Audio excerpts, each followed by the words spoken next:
Bonjour à tous, je vais dans cette vidéo faire la résolution d'un exercice d'énergétique. Donc on est sur le chapitre de la séquence 8, cycle 3, et on a traité en exercice en classe, je prendrai celui-là pour commencer, l'exercice 4, celui où vous aviez donc une vis avec une masse donnée qui tombe en chute libre, et on va calculer les énergies potentielles de pesanteur, énergie cinétique, et trouver la vitesse à l'arrivée au sol. Bon. Alors, il y a des hypothèses à mettre en place.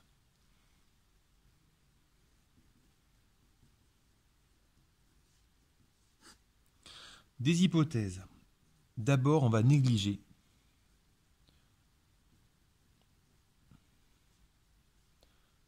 le frottement de l'air.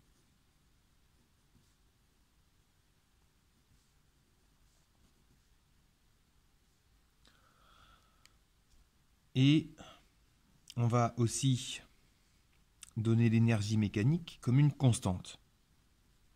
C'est-à-dire, l'énergie mécanique, EM, c'est la somme de l'énergie potentielle de pesanteur plus l'énergie cinétique. Ce sera une constante, on en aura besoin pour la question 4. Alors on va commencer, résolution, je vais d'abord calculer la diminution. Alors quand on entend diminution, variation, il faut comprendre delta. Une diminution, c'est une différence entre ce que j'ai à la fin et ce que j'ai au début. Donc un delta E pp, c'est toujours ce que j'ai à la fin, donc EPP F, moins ce que j'ai au début, EPP initial. Donc final moins initial. L'énergie potentielle de pesanteur, je rappelle que c'est égal à la masse m fois l'accélération de la gravité g multiplié par la hauteur, donc ici final, moins mg h initial. Au début, je suis à 10 mètres par rapport au sol. À la fin, je suis au sol, je suis à 0. Donc, cette valeur-là sera égale à 0. Ce qui veut dire que ces trois termes, le produit de mg et de h, sera égal à 0. Donc, je vais avoir 0 moins la masse, m, qui est en grammes dans l'énoncé, que je vais mettre en kilogrammes, toujours en kilogrammes. Je multiplie par g, 9,81, et je multiplie par la hauteur initiale, donc je suis à 10 mètres. Ce qui me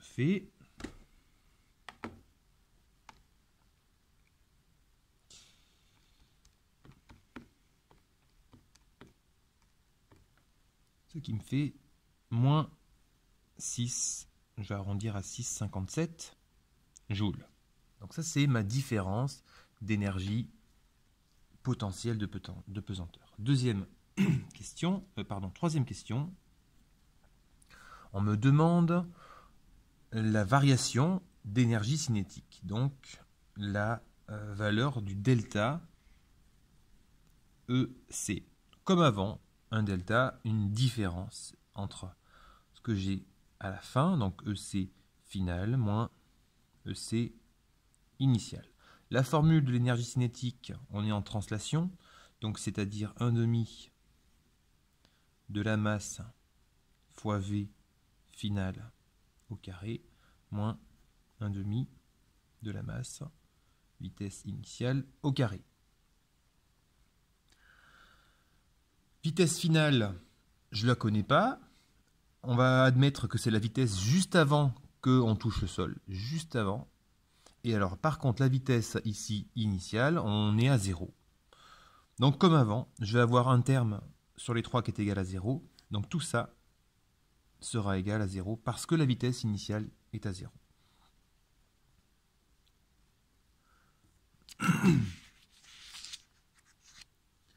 Je ne peux pas aller plus loin parce que je ne connais pas la vitesse. Par contre, je vais la trouver grâce à l'équation qu'on a vue à la question 1 sur l'énergie mécanique. Je sais que l'énergie mécanique est une constante. Ça veut dire que je vais avoir EPP initial plus EPP, EC initial sera égal à l'énergie potentielle à la fin plus l'énergie cinétique à la fin.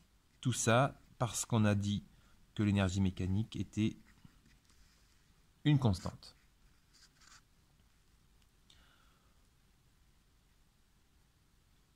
Parmi tout ça, j'ai des termes qui sont nuls, je l'ai vu ici. Je sais que EPPF égale 0, donc ça égale 0. Je sais que ECI égale 0. Ce qui va me donner, et je vais remplacer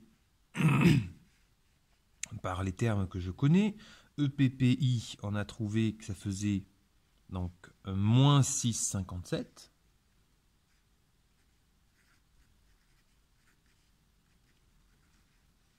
Et c'est égal, qu'est-ce qu'il me reste? Il me reste ECF avec l'inconnu, donc 1,5 de la masse 0,067 fois la vitesse VF au carré. Et c'est comme ça qu'on va trouver, on est ici, question 4, c'est comme ça qu'on va trouver VF. J'ai plus qu'une seule inconnue. Je vais avoir donc moins 6,57 fois 2 divisé par 0,067 sera égal, la racine de tout ça, pardon, sera égale à VF. Application numérique, moins 6,57 fois 2, je divise par 0,67, je fais racine du résultat.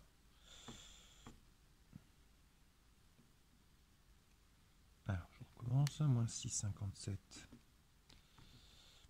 fois 2, je divise par 0,067. Alors, il faut prendre la valeur absolue, c'est mieux. Voilà, et je fais racine du résultat. Oui, parce qu'une racine négative, on est d'accord, ça ne marche pas.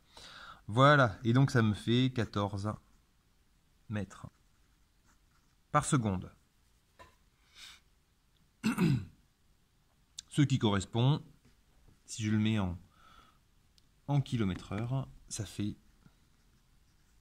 50 km/h, dans la mesure où on néglige le frottement de l'air, ce qui en réalité n'est pas le cas.